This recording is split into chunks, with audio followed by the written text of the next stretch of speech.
বন্ধুরা, একটা মেয়ে যখন বাপের বাড়িতে থাকে, সে তখন তার আদরের মেয়ে তাকে যখন স্বামীর কাছে আসে, তখন বাবার মতন কেউ ভালোবাসে না তাকে।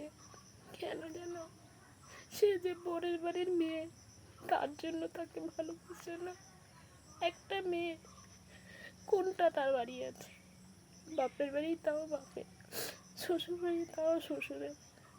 মেয়েদের কি, যখন তার একটা স্বামী ভালো না হয়, তার দুঃখের শেষ থাকে না।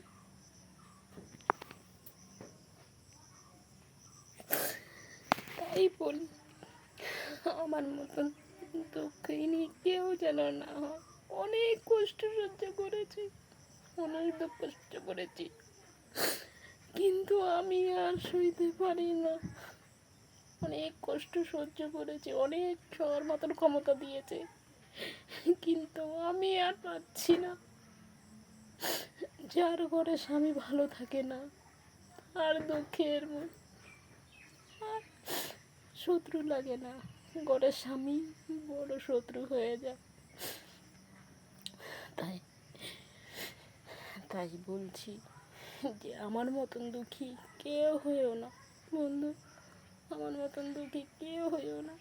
সবাই জানে আমি সবার মাঝে কত ভালো থাকি, কিন্তু আমার এই জীবনে কত যে কষ্ট কেউ জানে না, কেউ জানে না।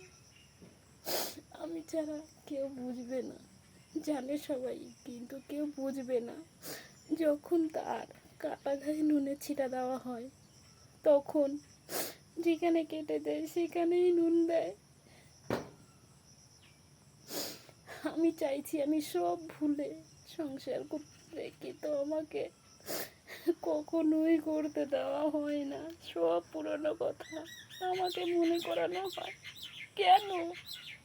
আমি একটা মেয়ে, তাই তাই সব কষ্ট কি আমারই?